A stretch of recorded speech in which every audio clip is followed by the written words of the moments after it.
Welcome to the deep dive. Today we are tackling, well, maybe the single biggest question out there.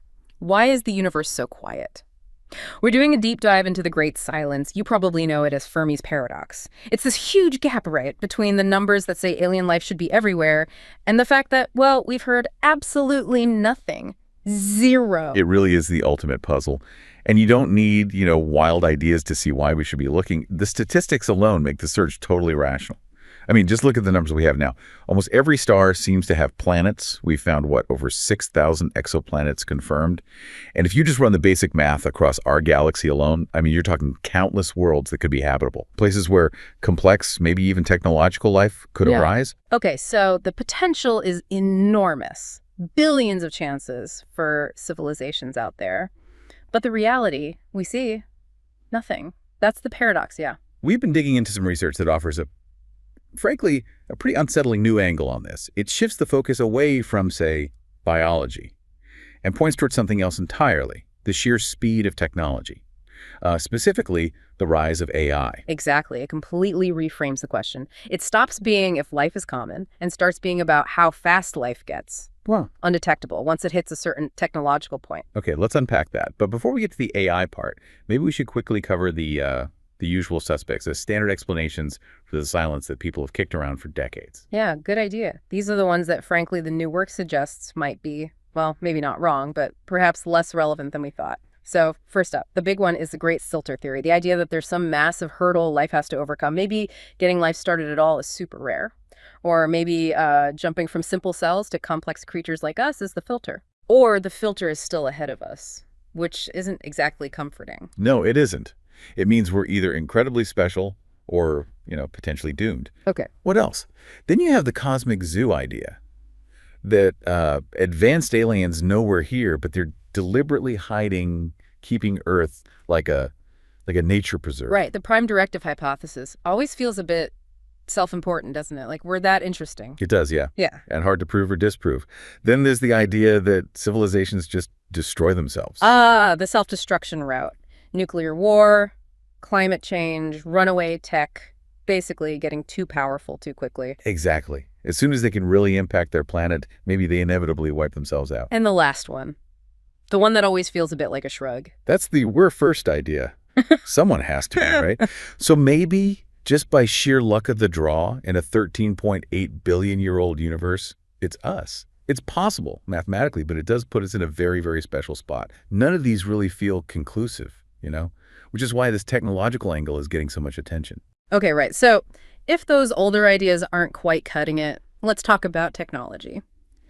Before AI became, AI, Carl Sagan actually flagged a related issue back in the 70s, didn't he? This communication horizon. He did, and it's amazing how relevant his thinking still is. Sagan realized our search is limited by our technology right now. He figured any civilization just a few centuries ahead of us would likely be using tech that's, completely invisible to our radio telescopes.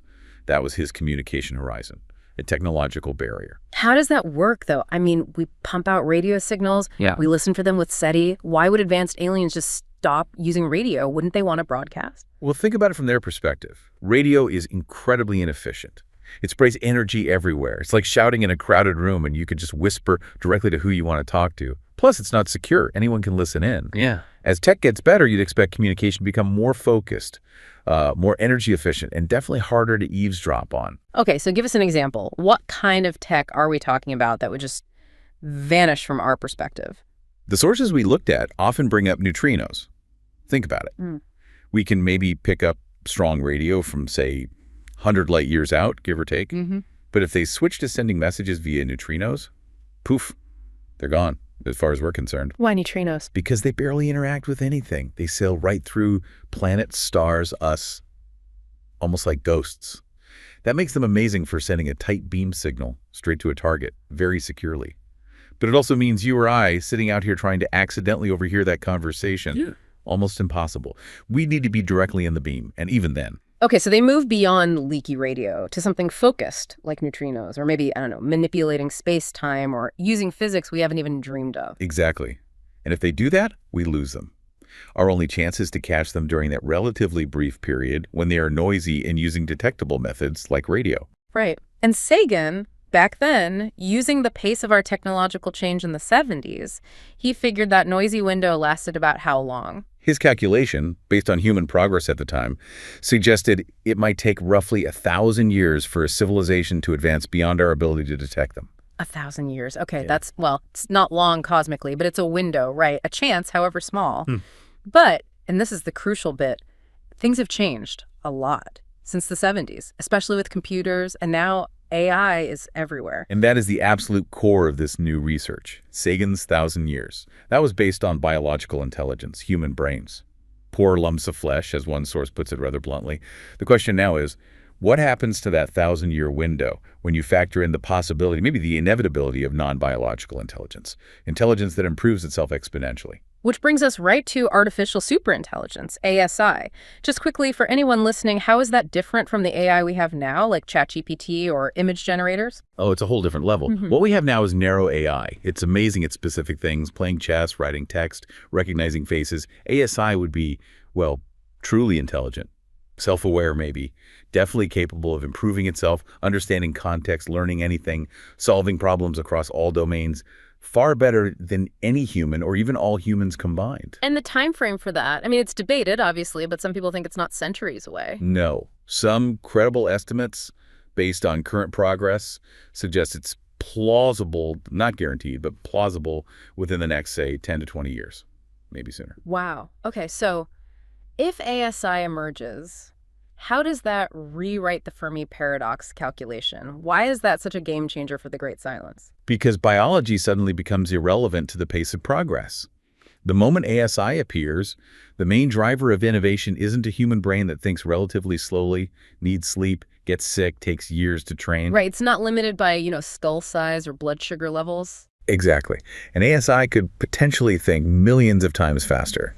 It could redesign its own hardware, rewrite its own code, collaborate globally instantly. It wouldn't evolve over generations. It could upgrade itself in minutes. The progress wouldn't be linear or even just fast. It would likely be almost vertical.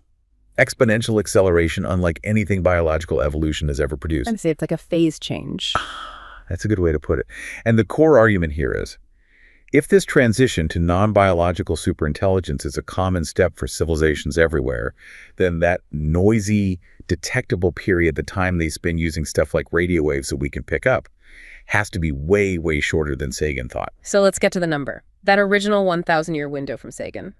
When you plug in this potential for ASI-driven acceleration, how short does this new research suggest that window actually becomes? This is the punchline, really.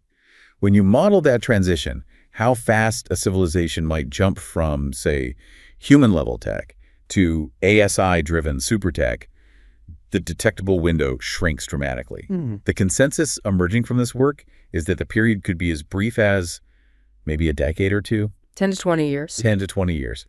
That's the potential time frame during which a civilization might be using technologies that are both advanced enough to be interesting, but primitive enough for us to detect from afar. My God, that's not a window. That's barely a crack, a cosmic blink, like you said earlier. Yeah. So if that's right, the reason we haven't found anyone isn't necessarily because life is rare. It could be because civilizations just flash past the detectable stage incredibly quickly. Precisely. The chance of us happening to be looking at the right star system during that specific fleeting 10 or 20-year period, potentially millions or billions of years ago, it becomes vanishingly small. We basically have to catch lightning in a bottle across light years and eons. That's the implication. They hit the ASI transition, and relative to cosmic timescales, they effectively disappear from our view almost instantly. They jump to using communication or energy sources that are simply beyond our current grasp. And there's that analogy the sources use, which really hits home because it connects to something happening right now. The dead internet theory, but applied to the whole cosmos. Yeah, it's a powerful, if slightly eerie, analogy. The dead internet theory here on Earth, for those who haven't heard it, basically suggests that maybe, just maybe, a huge chunk of what you see online isn't real people anymore. It's bots. AI-generated content, algorithms talking to algorithms, making the internet feel kind of hollow and fake underneath. Right. A digital ghost town populated by AI. So scale that up. The cosmic version is that the silence we perceive isn't an empty universe. It's just that the biological chatter stopped long ago. Maybe the signals we could detect are just the fading technological exhaust, the digital echoes left behind by civilizations that achieved their ASI transition millions of years ago and moved on to modes of existence, communication, maybe even dimensions that are fundamentally invisible to our biologically limited senses and technology. Wow. Okay. That completely shifts the perspective. We went from Sagan's 1,000 years, which felt like a long shot but possible, down to maybe just 10 or 20 years. That changes the search entirely. It's not about how many needles are in the haystack. It's about catching a needle that vanishes microseconds after you start looking. And understanding this, even if it's speculative, it helps you grasp why this huge puzzle persists, moving beyond just are we alone to is intelligence itself destined to become undetectable. Exactly. And it leaves you, the listener, with a pretty profound thought, circling back to our own situation here on Earth. If that detection window is tied to how fast biology transitions to superior non-biological intelligence, well, think about the speed of AI development right now, today. What does that imply about how much time we might have left in our own detectable phase? How close are we to blinking out of sight for any other civilization that might just happen to be looking our way right now? We could be nearing the end of our own cosmic blank much sooner than we think. For the complete news, visit our website. Support us by following and sharing.